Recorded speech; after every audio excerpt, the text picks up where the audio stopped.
নমস্কার বন্ধুরা, আজকে আমি বানাচ্ছি চুনো মাছের ঝাল। বেগুন আলু দিয়ে চুনো মাছের ঝালটা বানাচ্ছি।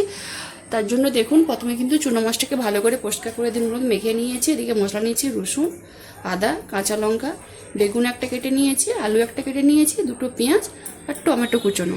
প্রথমে আমি চুনো মাছটা ভালো করে কিন্তু ভেজে নেওয়ার জন্য কড়ার মধ্যে সরষের তেল দিয়ে দিলাম। তেলটা ভালো করে গরম হয়ে গেছে, এবারে মাছগুলো মূল্লা মাছগুলো লাল লাল করে ভেজে নিয়েছি, জায়গাতে তুলে নিচ্ছি। এইভাবে বাকি মাছগুলোও ভেজে নিচ্ছি। সব ভেজে জায়গাতে তুলে নিয়েছি, এবার তরকারিটা করে নিচ্ছি। ওই মাছ ভাজার তেলে অল্প একটু সরষের তেল দিয়ে দিয়েছি, এবার ফোড়নে দিচ্ছি কালো জিরে। ফোড়নটা আমার ভালোভাবে ভাজা হয়ে গেছে, এবারে দিয়ে দিচ্ছি কেটে রাখা বেগুন আর আলু। এর সাথে পেঁয়াজটাও দিয়ে দিলাম, সামান্য একটু হলুদ দিয়ে দিলাম। ভালো করে একটু ভাজা ভাজা করে নিচ্ছি। বেগুন আলুটা একটু ভাজা ভাজা করে নিয়েছি, এবারে দিয়েছি কেটে রাখা টমেটো। মশলাটা বেটে নিচ্ছি। আদা, রসুন, কাঁচা লঙ্কা মিক্সার কৌটা দিয়ে দিলাম।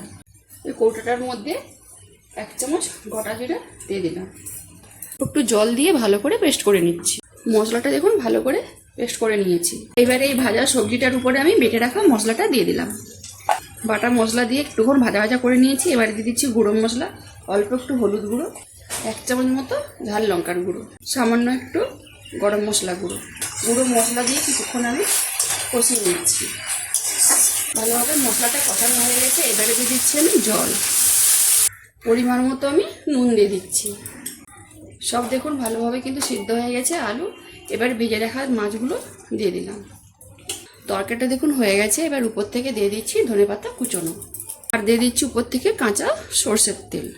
ভালো করে মিশিয়ে আমি জায়গাতে ঢেলে নিচ্ছি।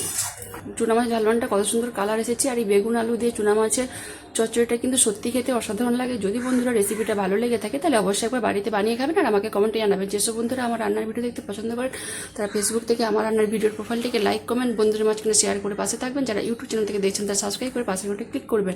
সবাই ভালো থাকুন, সুস্থ থাকুন আর সাবধানে থাকুন।